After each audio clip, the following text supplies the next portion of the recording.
Live from New Delhi, you're watching DD India News Hour, India's voice to the world. I'm Preeti Kaur. Coming up in the next 1 hour. Indian Parliament to elect Speaker of the lower house, the first contest in decades.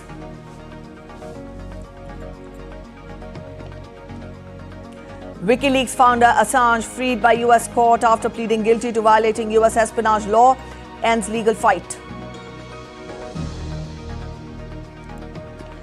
Mass protest against new taxes turn violent in Kenya. Parliament compound stormed, buildings set ablaze, 5 casualties reported. Indian High Commission issues advisory. Russian Defense Minister speaks with his US counterpart for the first time in more than a year. Warns of the danger of further escalating the situation through continued supplies of American weapons to the Ukrainian armed forces.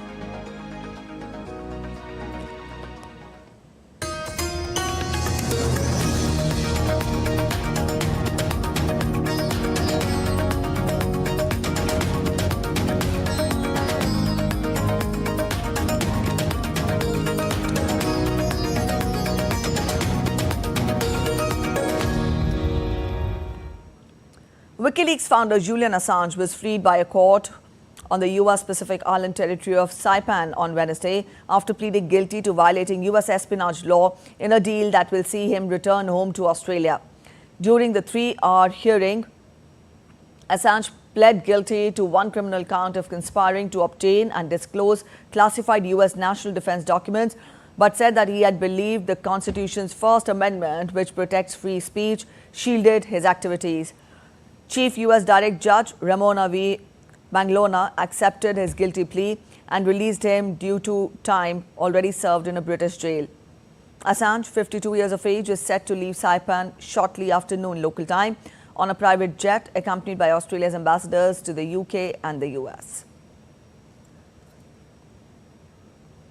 Kenyan President William Ruto is expected to make a statement on the ongoing protests in the country on Wednesday.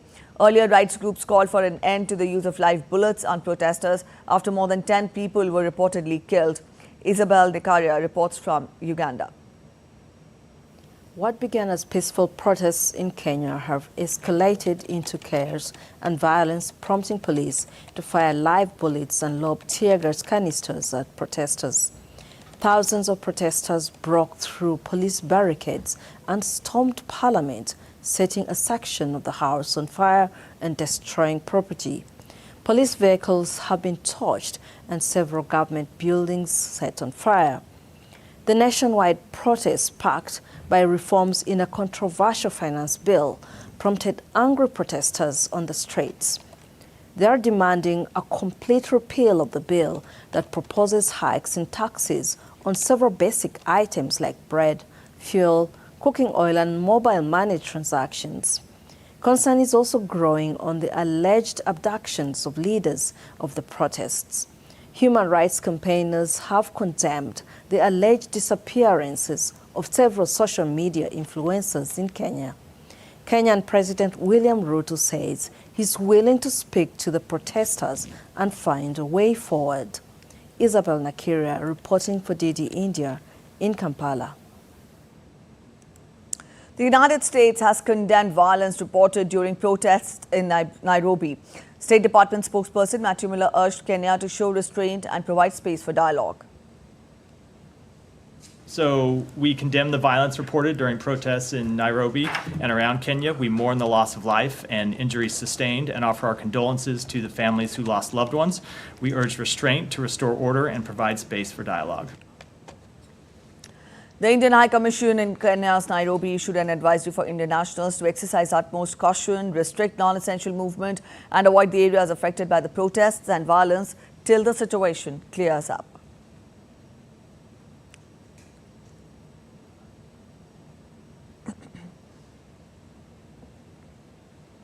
As unrest continues in Kenya, its long-awaited peacekeeping mission recently arrived in Haiti to combat gang violence in the Caribbean country. Haitian Prime Minister Gary Conille vowed on Tuesday that the state will retake control of the country. I can tell you that the government is on the way to assuming its responsibilities to assert its position and help the population to live and function normally wherever it may be in the country. Finally, we can see that the international force is here to support us and our police force. So we are going to start working little by little to regain control of the country. U.S. Defense Secretary Lloyd Austin and Russian Defense Minister Andrei Belozov held a telephonic conversation on Tuesday and discussed the importance of open lines of communication. Russia's defense ministry said Belozov warned Austin of the dangers of continued U.S. arms supplies to Ukraine in its 28-month-old conflict with Russia.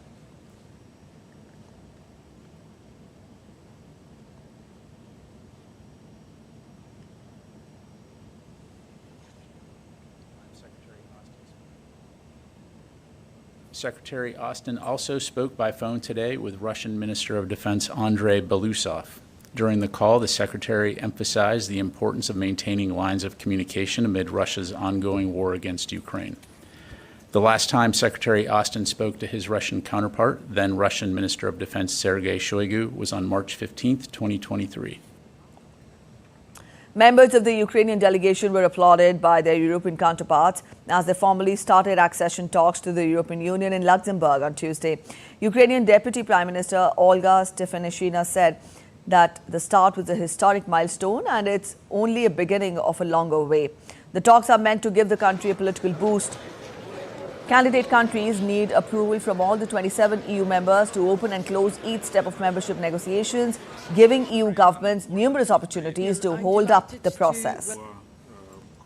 Of Ukraine's ahead of us, the very dynamic and very massive process of the accession, which will embrace Ukraine's efforts to continue its democratic transformations, embodying the principles of the rule of law and functioning democracy into our reforms, presenting the necessary roadmaps, but also starting the bilateral screening shortly after this conference is held. Many work ahead of us, but the main decision, which could have been taken over this year, is already taken today. Meanwhile, opening Moldova's first membership talks with the European Union in Luxembourg, Moldova's Prime Minister Doordarshan said that the country sees its future within the European Union. On this occasion, I reiterate unequivocally that Moldova sees its future within the European Union, and we will spare no efforts to achieve our strategic goal of becoming an EU member. We welcome the negotiating framework proposed by the EU and hereby express consent to its governing principles, substance of negotiations, and the negotiating procedures. In a major development amidst the ongoing Russia-Ukraine conflict, both the countries handed back 90 prisoners of war each on Tuesday, with the UAE overseeing the exchange as an intermediary. Ukrainian President Volodymyr Zelensky confirmed the return of prisoners of war from Russian captivity. Today, 90 more Ukrainian families are happy. We have returned 90 soldiers from captivity. Defenders of Azovstal and Mariupol, Chernobyl nuclear power plant from various front lines. These are army soldiers, national guardsmen, border guards and naval forces. Most are private and sergeants, and we will return all others in the same way. The International Criminal Court has issued fresh arrest warrants for former Russian Defense Minister Sergei Shoigu and Chief of the General Staff of the Armed Forces. The two Russian officials have been allegedly responsible for war crimes, directing attacks at civilian objects and causing excessive incidental harm to civilians or damage to civilian objects. They are also accused of committing crimes against humanity. Dasha Chernishova has more on Russia's reaction.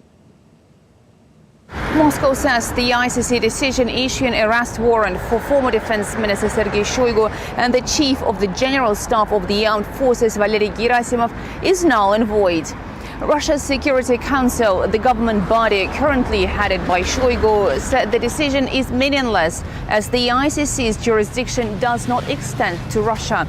Moscow insists that the decision was made within the framework of the West's hybrid war against Russia. And while the ICC accused Shoigu and Gerasimov of targeting civilians, Moscow has always insisted that it has been targeting only Ukraine's military infrastructure. Russian lawmakers say ICC is discrediting itself with such decisions.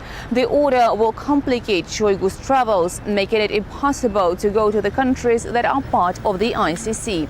The decision also brings to 8 the number of arrest warrants issued against senior Russian officials since February 2022. ICC arrest warrant against Russian President Vladimir Putin was issued in March 2023. Dasha Chernyshova reported in Moscow for DD India.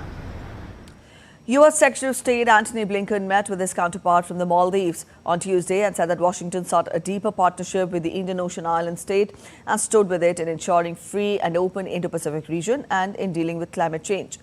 In a statement, U.S. State President said that Blinken highlighted the U.S. donation of 8 patrol boats to the Maldives and planned provision of $2 million in hydrographic support to help mitigate the impact of rising sea levels. The two sides discussed other ways to enhance cooperation in addressing climate crisis, as well as ways to promote economic growth and maritime security, the statement added. A SpaceX Falcon Heavy rocket launched the 4th and final satellite of NASA and NOAA's next-generation geostationary weather satellites from the Kennedy Space Center on Tuesday. The satellite is designed to enhance weather monitoring capabilities across the Western Hemisphere. Shortly after the launch, the rocket's twin boosters executed a precision landing back at Cape Canaveral Space Force Station.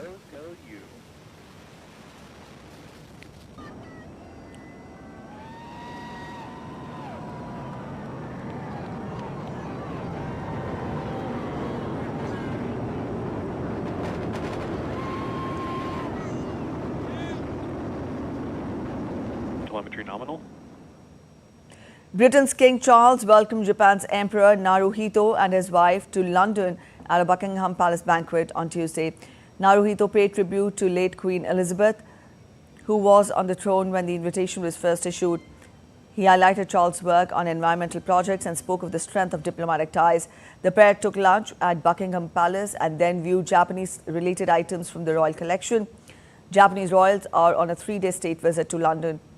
The visit is taking place in the run-up to an election in Britain on July 4th.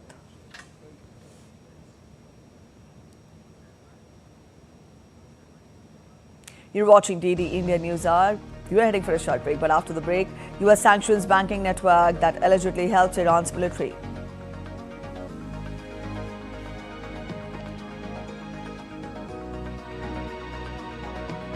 North Korea launches ballistic missile towards sea, which reportedly failed.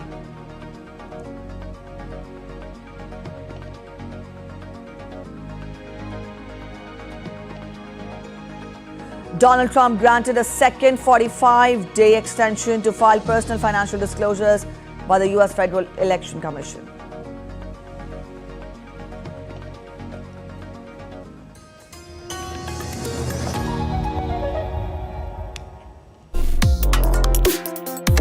Complex issues, hidden agendas, twists and turns, strategic games. We think all dots are linked. We just need to connect them. Join me every week as I connect the dots to unravel hidden designs in statecraft, mysteries, and decode issues that matter to you. Watch Connecting the Dots with me at these times on DD India.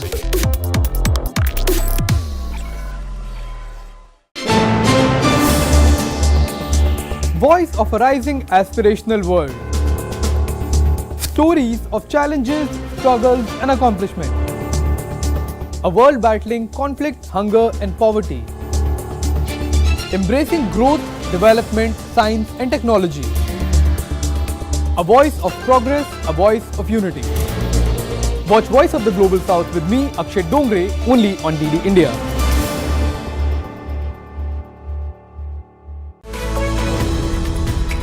We just don't bring you the news as it unfolds. We get to the heart of the matter. We don't just present facts, we demystify complex social, political and economic events. We break stories that shape the world's present and future because you deserve the truth. I am Tanvi Taneja from New Delhi. I'm Ollie Barrett from London. I'm Nick Harper from Washington, D.C.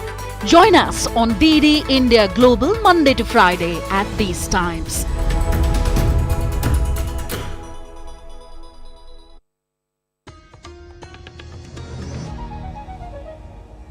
Welcome back. After the break, you're watching DD India News Hour and I'm Preeti. North Korea's launch of an unknown ballistic missile towards the sea off the east coast of Korean peninsula appears to have failed. South Korean military said on Wednesday that the apparent failed missile launch originated from around Pyongyang. Japan's defense ministry said the missile flew to an altitude of about 100 kilometers, that is 62 miles, and a range of more than 200 kilometers before falling outside Japan's exclusive economic zone in the Sea of Japan. The missile launch comes a day after the 74th anniversary of the beginning of the Korean War. To manage tensions in the South China Sea, Philippines is committed to working with China after last week's clash that seriously injured a Filipino sailor, Manila's foreign minister said on Tuesday. China has disputed Philippines' account, with its foreign ministry saying that the actions taken by its Coast Guard were necessary, lawful and beyond reproach, as there had been no immediate response to a request to command on Tuesday by the Chinese embassy in Manila.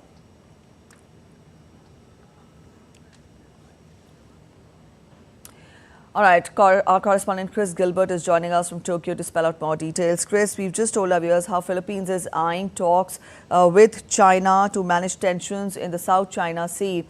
Let us get more from you on this proposal by Philippines, and do we know anything about how China has responded to it?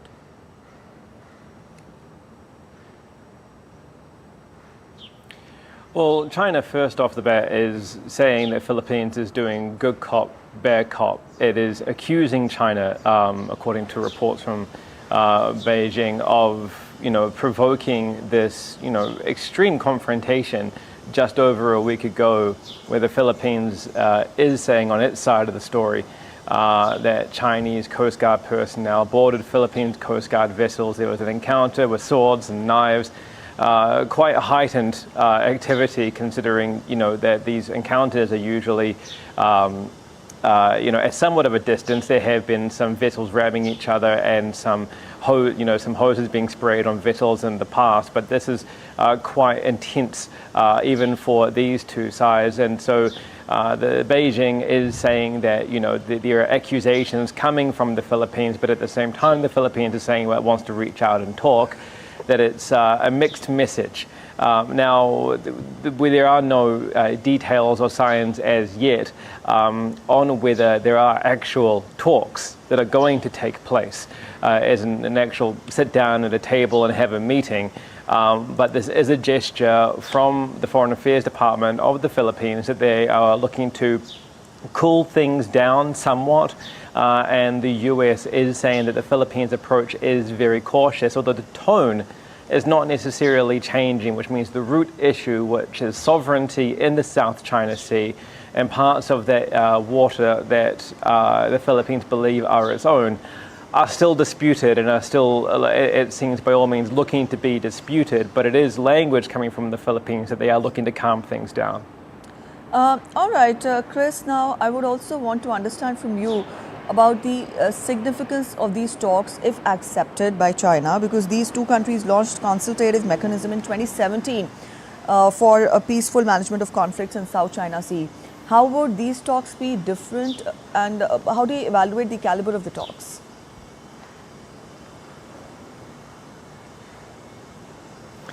Yeah, well, experts say that China has drawn some very hard lines, and recent history has shown it doesn't really like to diverge from those hard lines. For example, its one China policy towards Taiwan and waters, which it claims as its own. The bigger picture here is, of course, not necessarily appeasing China, but finding a road to walk, a tightrope to walk, where trade can get through that area, where multiple countries, not just the Philippines but the Vietnam and others, feel as though they can operate freely. Their fishing vessels can operate freely. Their coast guards can operate freely, without necessarily being shadowed or harassed or coming into contact with not just the Chinese Coast Guard, but the expanding land presence of China as well in the Philippine Sea as it builds islands. Now, the US and the Philippines have exercises coming up, military exercises. They say they were pre-planned and they're not in response to this latest encounter between the two coast guards. However, they were planned in the context of these ongoing tensions in the region. So if there are talks, it has to take into consideration the status quo, which doesn't look to do a U-turn at any time, which is a clear declaration of sovereignty and ownership by the Philippines, a clear declaration of sovereignty and ownership by China, and then the US here on the Philippine side looking to steer its partner through, no pun intended, these rough waters. All right, Chris, we'll leave it here. Thank you for joining in with those details. Let's change track to other updates. The U.S. Federal Election Commission on Tuesday granted Republican presidential candidate Donald Trump a second 45-day extension to file personal financial disclosures. Now, Trump had initially been due to report on his personal financial situation to U.S. election body on May 15th, but was granted an extension until July 1st on request. A legal representative for the former president on Tuesday requested the agency grant the candidate another extension, citing complexities of his financial holdings. Trump's financial disclosures were closely watched because they offer an indication of the size of his personal wealth.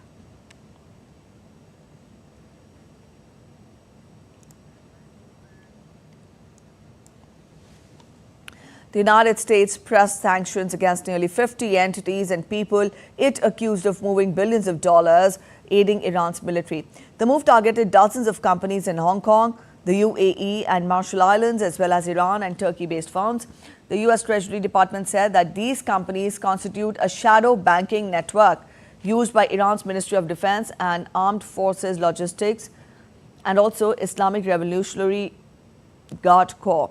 The department added that the revenue generated by these two agencies through networks of Iranian exchange houses and foreign cover companies supported the provision of weapons and funding to Iran's proxy groups too, including the Houthi group and the transfer of drones to Russia in the ongoing Russia-Ukraine conflict. Reacting strongly on the U.S. move, Iran's mission to the United Nations said that the sanctions were part of the economic war against Iran.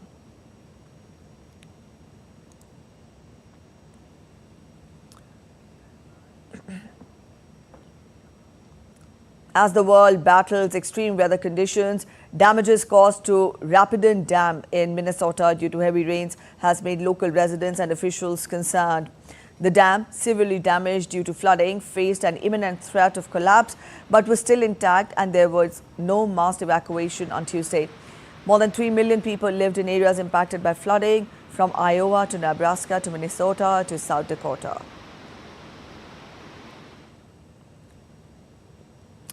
Whereas in Brazil, record floods that killed over 170 people and displaced 500,000 are warning signs of more disasters to come, as per the United Nations. United Nations Refugee Agency said on Tuesday that roughly 389,000 people in the state of Rio Grande do Sul remain displaced from their homes because of the intense rain and flooding. Scientists say climate change made the flooding twice as likely to happen.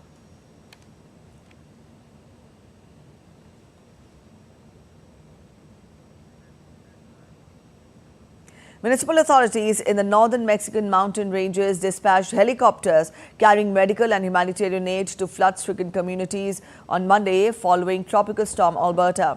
Local authorities described the situation as complicated, with roads completely destroyed. Paramedics had to navigate damaged paths on foot to provide medical care to elderly victims in remote locations.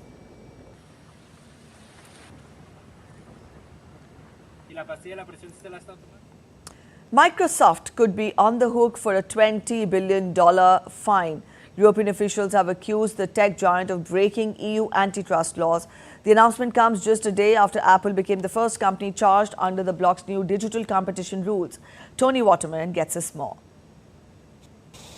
This entire investigation centers around Microsoft Teams, which is the tech giant's chat and video app. Microsoft has been bundling this product with its Office suite, so things like Word, Excel, and Outlook. But European regulators say that pairing stifles competition and gives Microsoft an unfair advantage over its rivals like Slack, the workplace messaging app. And in fact, it was Slack that originally filed this complaint to the EU back in 2020. You have to remember that that was at the height of the COVID-19 pandemic.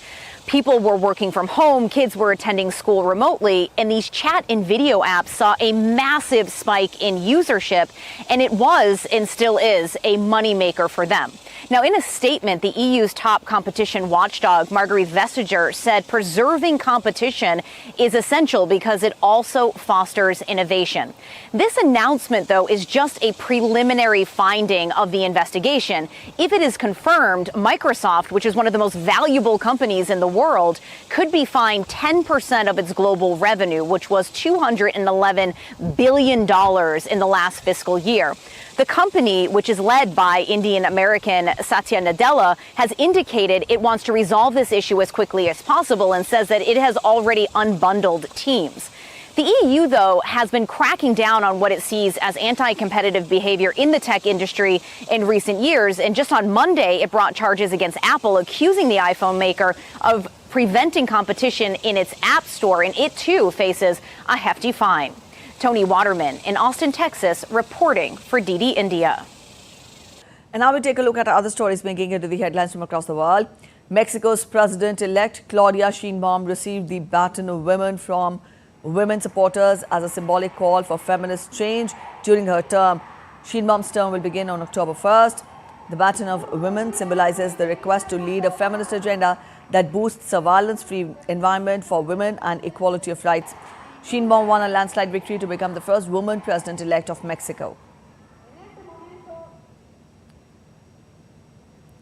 Dozens of runners, locals and foreigners arrived to the foot of Sayama volcano in Bolivia to race in the Sayama Sky Race.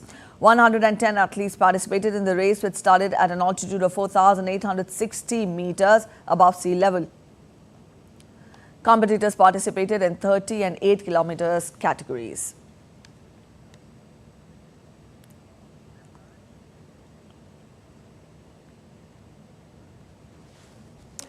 London's Heathrow Airport is staging live music shows this summer.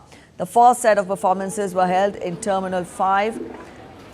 Glastonbury's emerging talent runner-up, Olivia Nelson, was among the artists who took to the stage.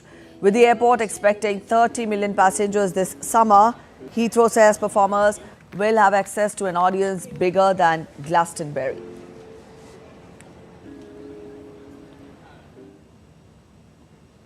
Chanel held its haute couture show at the Paris Palais Garnier Opera House on Tuesday, displaying a lineup of sparkly evening wear.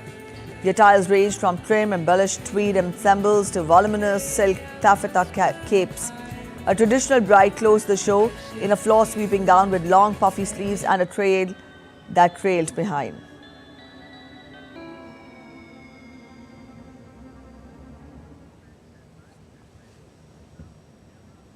You're watching DD India News Hour. We're heading for a short break, but after the break, keeping a watchful eye for any suspicious activity, the CRPF implements a robust security plan to safeguard Amarnath pilgrims.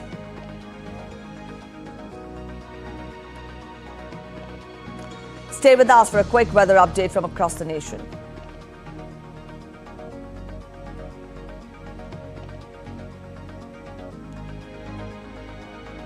Aiming to ease pilgrimage to Mata Vaishno Devi Shrine, direct helicopter services begin between Jammu Airport and Panchi Helipad.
Jaipur.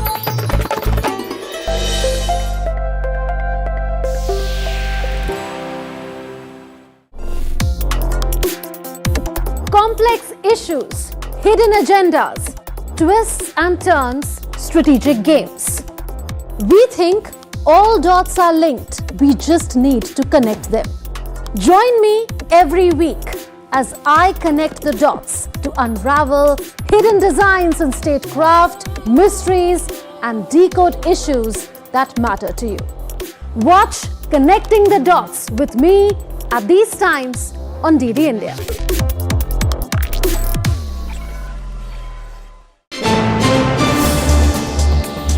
Voice of a rising aspirational world. Stories of challenges, struggles, and accomplishment. A world battling conflict, hunger, and poverty. Embracing growth, development, science, and technology. A voice of progress, a voice of unity.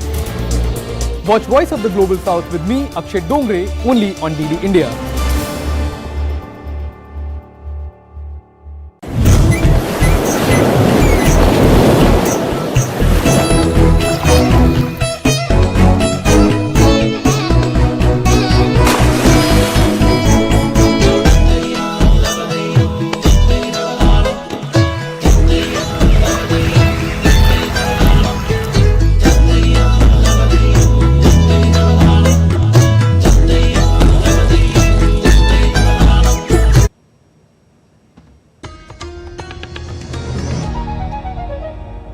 You're watching DD India News Hour and I'm Preeti. Let's take a look at the top stories once again.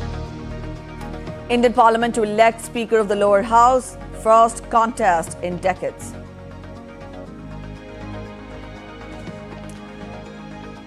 WikiLeaks founder Assange freed by US court after pleading guilty to violating US espionage law, ends legal fight. Mass protests against new taxes turned violent in Kenya. Parliament compound stormed, buildings set ablaze, 5 casualties reported. Indian High Commission issues advisory. Russian Defense Minister speaks with his US counterpart for the first time in more than a year, warns of the danger of further escalating of the situation through continued supplies of American weapons to the Ukrainian armed forces.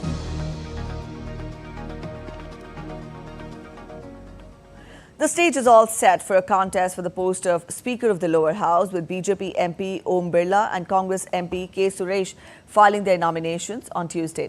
The development sets the stage for a contest of the Lok Sabha Speaker for the first time since 1976. The Bharatiya Janata Party has issued whips asking the Lok Sabha MPs to be present in Parliament at the time of voting for the Lok Sabha Speaker election.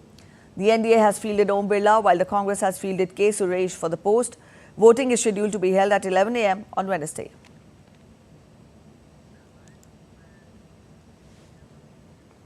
India urged for a comprehensive reform in the United Nations Security Council during a debate on the report of Security Council in the UN General Assembly.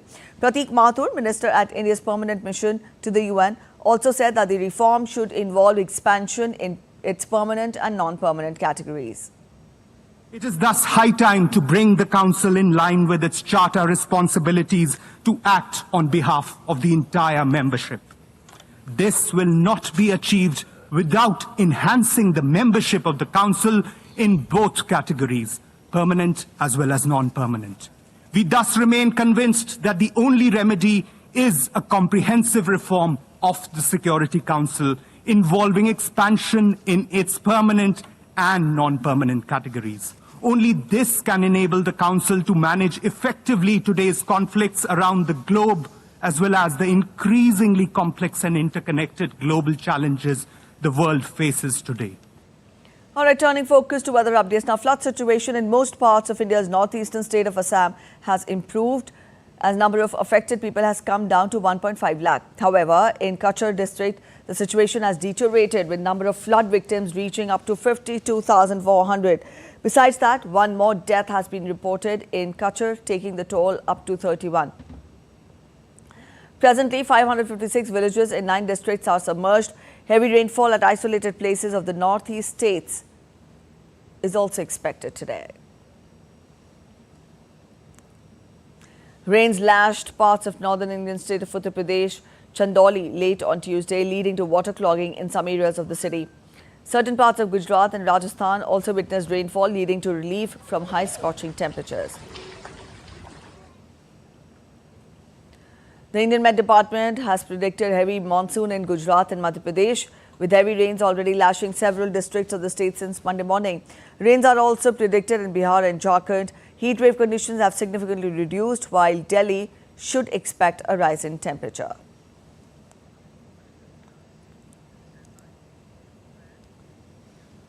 Aditya Srivastava is joining us from Bhopal in Madhya Pradesh to get us more. Aditya, we tell our viewers that monsoon in Madhya Pradesh will bring in relief for the residents, for the citizens there. Let us get more from you as to how has the IMD predicted the day to be and the next few days as well, and how has the morning also started there in Bhopal? In Bhopal, morning was started in sunny. We can say Met Department officials said that due to the turf line and two cyclonic system, around 48 districts of Madhya Pradesh, or we can say more than 95% of the area of Madhya Pradesh covered monsoon activity, especially in the Bindi region, Malwa region and Mahakaushal region. These places, we did not say, we can say isolated places, but most of the places are witnessing a heavy rain in this season. But yes, if we talk about the Gwalior Chambal region, isolated places, we can say the heavy rain recorded or mild rain recorded in the states. But IMD department said that the next 2 to 3 days, monsoon actively perform in all over the state. Especially in the Bundelkhand region, we can say Chhatarpur, Nagaon, Tikamgarh. But in the Malwa region, Indore, Chhabua, Ujjain, Ratlam, these places also witnessing a heavy rain in the next for 24 to 48 hours. But in Bhopal, in this season, rain recorded in 198 millimeter. But if rain recorded in the next 4 to 5 days, but rain recorded in the across the 220 level. But Bhopal will break the record of 2021. So we can say the monsoon actively performed in Madhya Pradesh in last 24 to 48 hours. All right, active monsoon there in Madhya Pradesh in the last 24 to 48 hours. Aditya, let us get more from you. Any word of caution by the authorities there, and how do we expect, because you tell us the monsoon has been good for the past 24 to 48 hours, and talking of the prediction of the IMD in the next few days, what is your evaluation, and also any word of caution by the administration there? Yes, we can say next 40 to 48 hours, monsoon will active in all over the state. State government also put close eyes, especially in the village areas or the down areas of Madhya Pradesh. The cleaning of the rivers, the cleaning of the dams is also doing by the state government, because if waterlogging problem is created in the Madhya Pradesh, so how they are, solve this problem. So local administrations also active on those areas of Madhya Pradesh. State government, Chief Minister Mohan Yadav is also put close eyes at this area for stopping the waterlogging problem. If we talk about the flood situation, this is not the time of flood situation, but if creates in the future in flood situation, so the NDRF and SDRF also, they're ready for the situation. All right, Aditya, we leave it here. Thank you for joining in with those details. Let's turn focus to other updates. The Indian Parliament passed 3 new criminal laws: the Bharatiya Nyaya Sanhita, the Bharatiya Nagrik Suraksha Sanhita, and the Bharatiya Sakshay Adhiniyam.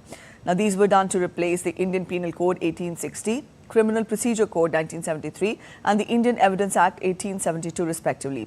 These are soon to be implemented. However, there are some myths related to these. DD India busts them for you in this report ahead.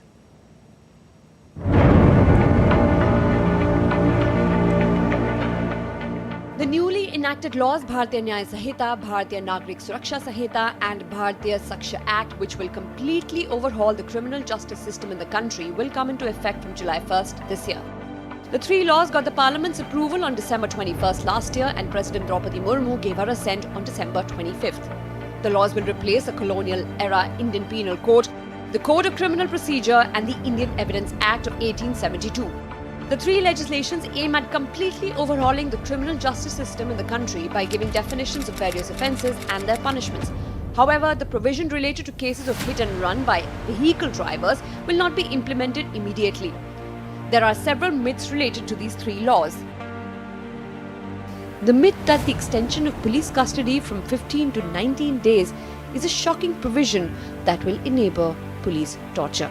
Although the truth is that the period of police custody is restricted to 15 days, under BNSS, police custody may be taken in parts or in whole within a period of 40 to 60 days out of the total period of 60 to 90 days as applicable.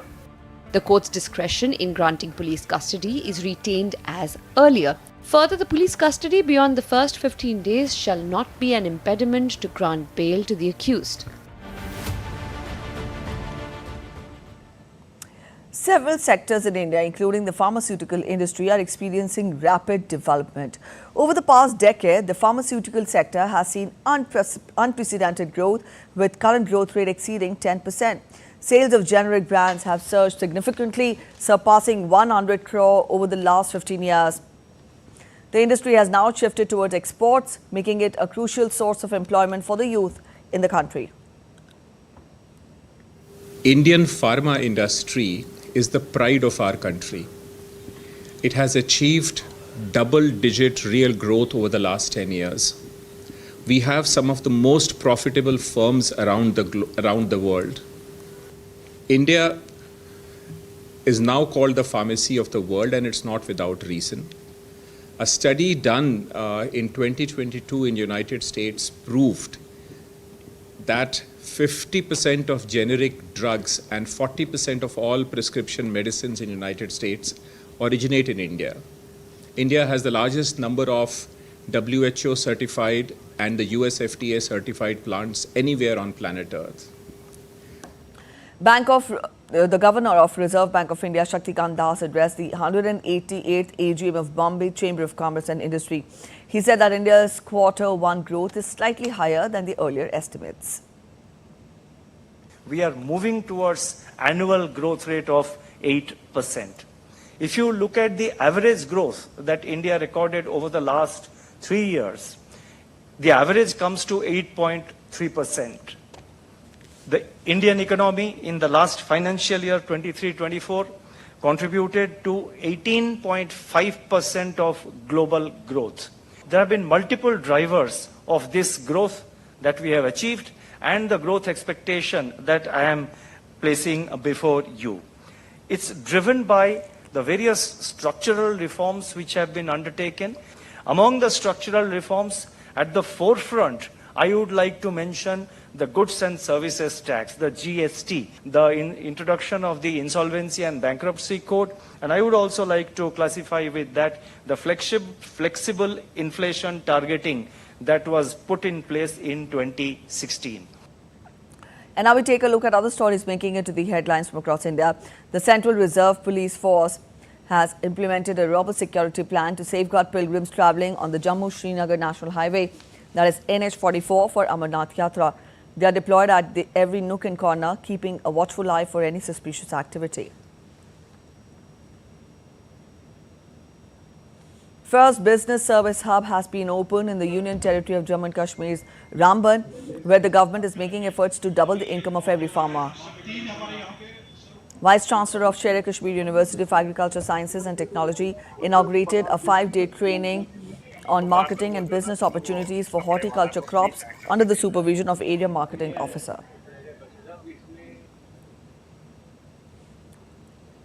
Indian Air Force conducted a capstone seminar marking the culmination of No. 3 Warfare and Aerospace Strategy Program, WASP, at the Air Force Auditorium in New Delhi. The seminar, with the theme India's Strategic Culture and Imperative for Contemporary National Security, is a strategic education program of 15 weeks duration, which was started in 2022 to provide participants with deep understanding of geopolitics, grand strategy, and also comprehensive national power.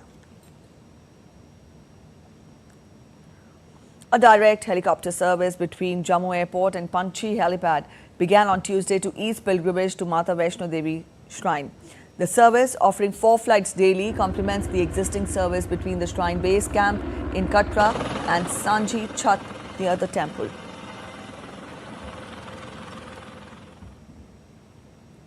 The Supreme Court on Wednesday will hear Delhi Chief Minister and Aam Aadmi Party National Convener Arvind Kejriwal's petition against the Delhi High Court order, putting an interim stay on his bail in the money laundering case linked to liquor excise policy.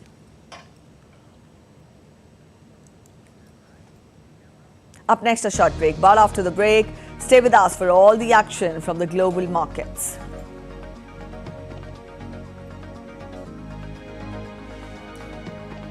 In Euro 2024, Kylian Mbappe scores his first ever goal, but France held to a 1-each draw.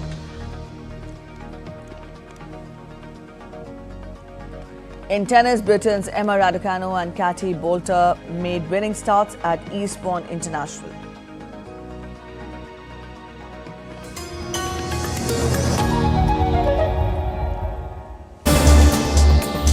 Voice of a rising aspirational world. Stories of challenges, struggles and accomplishment. A world battling conflict, hunger and poverty. Embracing growth, development, science and technology. A voice of progress, a voice of unity. Watch Voice of the Global South with me, Akshay Dongre, only on DD India.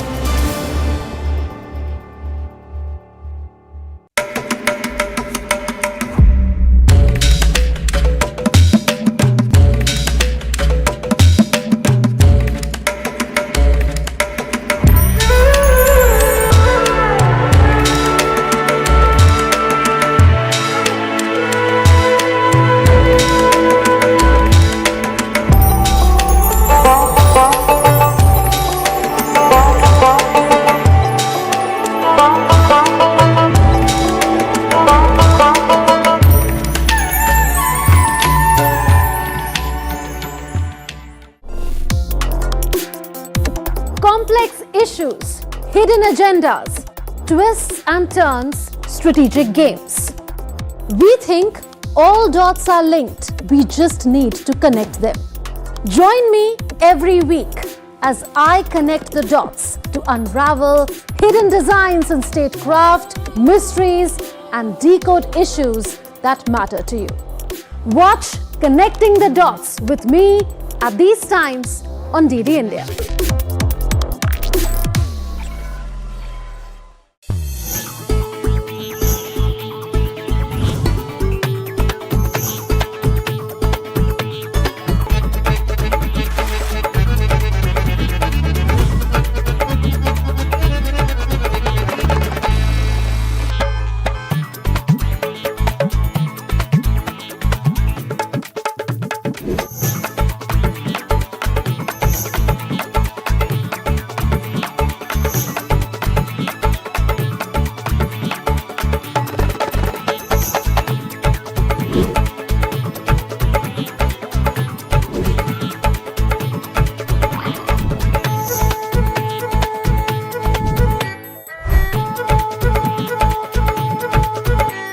Welcome to Jaipur.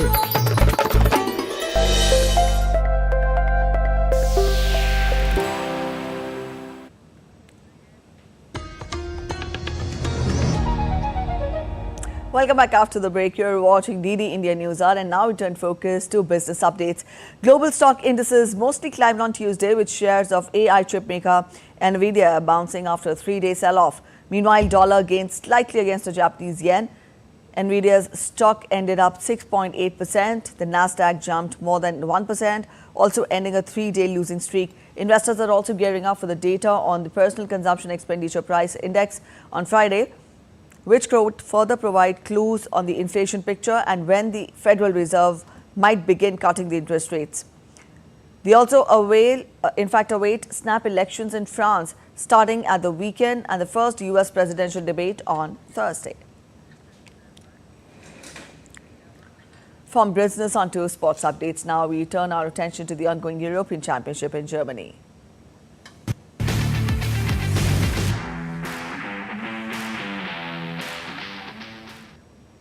Kylian Mbappe scored his first ever Euros goal, but France were held to a 1-each draw by an already eliminated Poland to finish second in Group D on Tuesday. Mbappe, returning to action and wearing a mask to protect his broken nose, opened the scoring in the 56th minute. France needed all the 3 points in order to seal the top spot, but Robert Lewandowski's 79-minute penalty cancelled out Mbappe's spot kick 11 minutes into the second half. France finished second in the group and will face a tougher last 16 tie after Austria turned the section on its head with a 3-2 win against the Dutch. Meanwhile, in another match, Austria produced a hugely impressive performance that will make others take notice at Euro 2024 as they beat the Netherlands to progress to the last 16 as Group D winners. Despite being handed a tough draw with the Dutch and France, Rolf Rangnick's side won 2 of their 3 games to finish at the top of the standings. The Netherlands had already guaranteed their progression to the last 16, but they will now go through as one of the best third-placed sides. With France held to a 1-each draw by Poland in the group's other game in Dortmund, Australia topped the table with 6 points, one ahead of second-placed France on 5, and the Dutch with 4 points.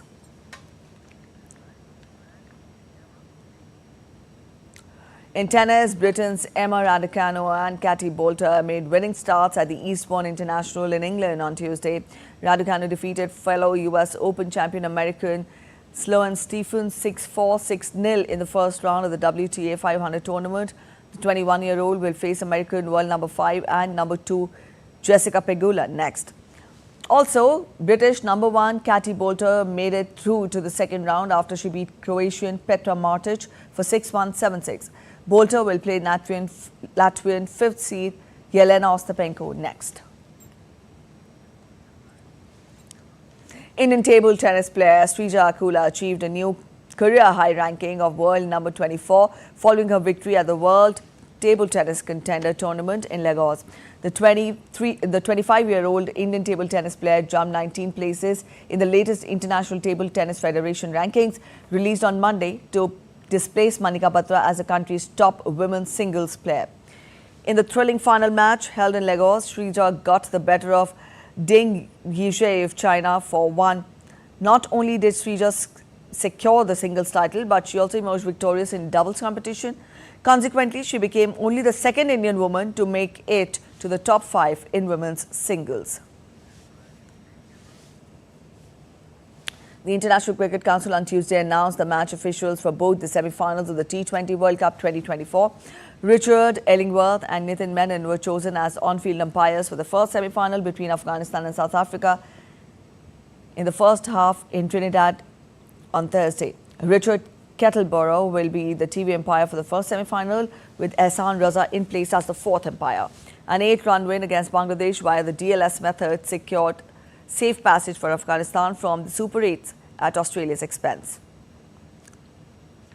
Meanwhile, Chris Gaffney and Rodney Tucker will umpire the second semi-final between unbeaten India and reigning champions England in Guyana later on Thursday. England booked their place in the final tour with a 10-wicket win against co-hosts US, while India put the finishing touches to a perfect Super 8 stage with a 24-run win over Australia.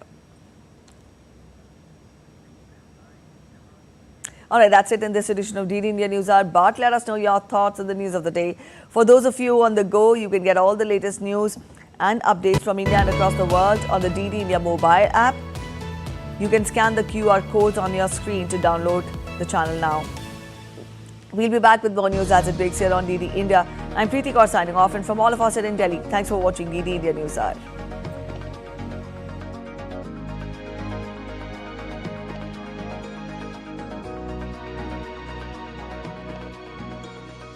Maharashtra